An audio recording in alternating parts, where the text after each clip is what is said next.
What's up, Pokemoshpitbeta? I am TehRaquaza2094, formerly known as Rayquaza2094. I made a new channel, switched to it, and this channel is partnered, so that's why I use this channel more than my old channel. The old channel still exists, though. I'm just trying to figure out what to do with it. My opponent is ColonelPipher, and looking at the teams, we both are kind of running just standard teams, which is okay, because we just asked for a standard match.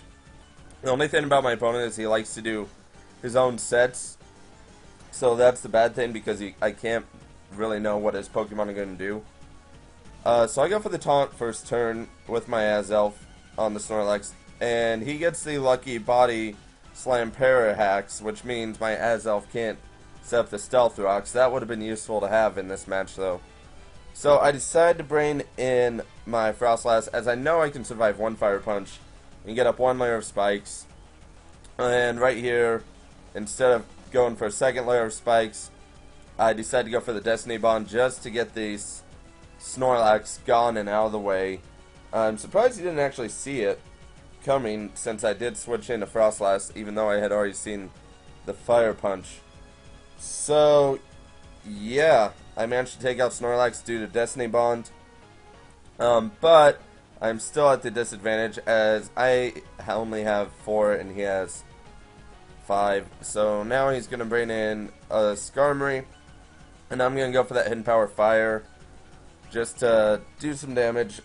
And he goes for the Brave Bird, which KOs me due to a crit. I don't know if it mattered, though, because he was running both attack and defense, so it may not have mattered, just to the fact that Gengar has terrible defensive stats.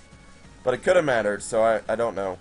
So I decided to put in my Dust Noir to kind of scare him out, and I go for the Gravity right here, which at first he's like, oh, why Gravity? I don't understand why Gravity. He goes for an Ice Beam, doesn't really do crap. I go for the Dynamic Punch, but guess what? He's running own tempo on his Licky Licky. Who really runs that? That's something I didn't expect, so I can't really confuse the Licky Licky, so I decided to get out of here and go into Conkeldurr. And the Ice Beam does a surprising amount. Fairly decent damage. It would definitely break a sub if I tried to set up one. So he is going to withdraw into his own Dusk Noir. And basically, I go for the substitute just to set up something. Because sub-punching Conkeldurr would have been nice to have. He goes for the Snatch, expected me to be a bulk up variety. I am not. I go for the Stone Edge, and of course I would not get a crit, but it wouldn't matter because it wouldn't KO Dust Noir anyway. And now I go for another Stone Edge, and I'm really hoping for a crit here. He goes for the Pain Split, which of course does not work on substitutes. And he is going to withdraw into his Slowbro, since Slowbro can more or less wall me. And I go for the Stone Edge, hoping for a crit. 3 Stone Edges. I don't get the crit. My opponents always get the crits when they go for stuff, even if it's not like high crit chance stuff. And he is going to go for the Scald. I'm going for the Focus Punch because it should do about as much as the Stone Edge. So here comes this Focus Punch. Like I thought, it does about as much as the Stone Edge. Maybe a smidgen less. But now that my substitute is gone, I do want to leave and go into my Dust Noir, which is a risky play, because if he goes for the Scald and he gets the burn, this Dust Noir is shut down. It can't do anything else if he gets the burn, which is rather annoying. He is going to withdraw and go into his Licky Licky, maybe expecting a Shadow Punch. I go for the Shadow Sneak instead, though, because I wanted to get some damage on the Slowbro, and I really didn't have a safe switch into anything. So he is going to go for the Ice Beam, and I go for the Gravity, which is good, because now I can land some Dynamic Punches again, or land Focus Blast as well. I mean, Gravity is often overlooked as a usable move because of its support ability. And unfortunately, he is going to get the Freeze, which really is annoying that Ice Beam has like a 10% chance to freeze. And it freezes me more than normal. But I do thaw out first turn, thankfully, and managed to get off a Pain Split. And as I was saying on Gravity, it is a useful support move, not just for the Pokemon that uses it, like Dusknoir with Dynamic Punch, but if Dusknoir goes down within like a turn or two, I could bring in something that has Focus Blast, and Focus Blast would have near perfect accuracy. So yeah, Ice Beam, and he Ice Beams me again. I'm kind of just stalling him out, and I wasn't paying attention to my DS, so I wasn't sure if 4 turns had been up. So I went for the Gravity again, which was a really bad idea because it turns out it wasn't gone.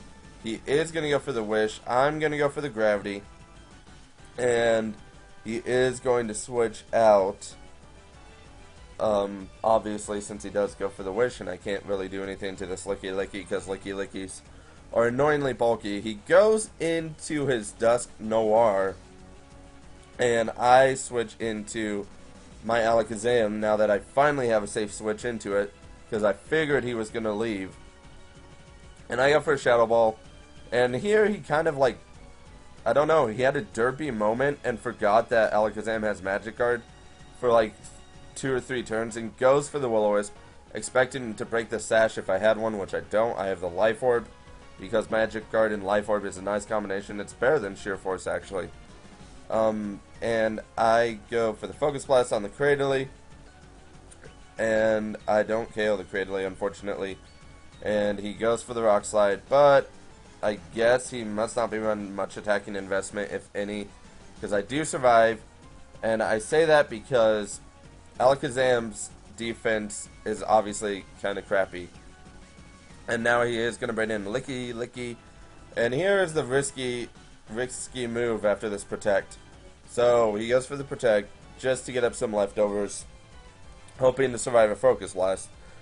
This is absolutely risky because Focus Blast usually screws me over, but it did not this turn, which I was very thankful for. And the Focus Blast hits, bam! Now he's going to bring in Slowbro, and if I had Stealth Rocks up, this would have been a dead Slowbro. I go for the Energy Ball because it's the same base power as Shadow Ball, but if I had gotten the Stealth Rocks up, that would have been a dead Slowbro.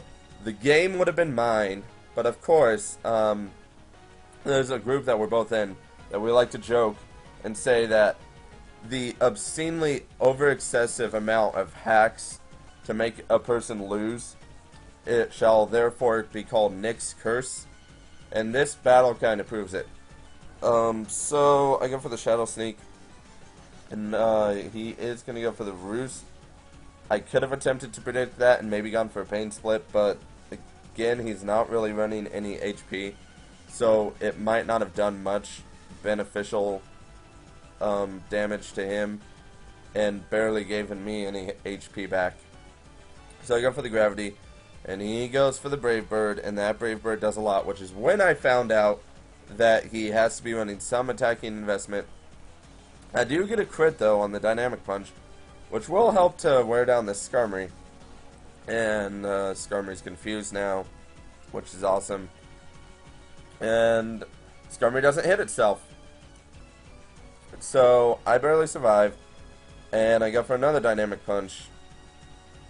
And now I'm going to stay in, because either way, I'm either foddering out my Dusknoir, or I am getting a Dynamic Punch in.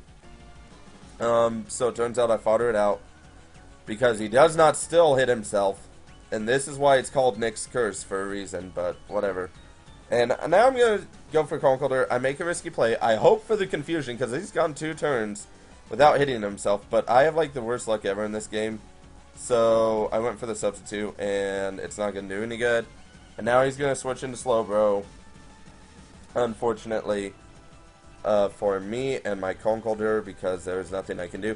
I could have attempted to predict the switch, but I didn't know if he was going to stay in or not. So I just go for the straight Mach Punch.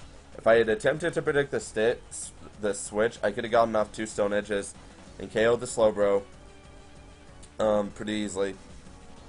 But I don't predict the switch. I go for the Stone Edge, hoping for the crit. The crit does not happen. He lives with 11 hit points, he told me, and that is going to be the match. So good game, ColonelPipher. Definitely check him out. He's a pretty cool guy. And if you're not already, like, comment, and sub to Pokemoshpitbeta and come check out my channel. That'd be cool. But yeah, see ya, PMPBeta.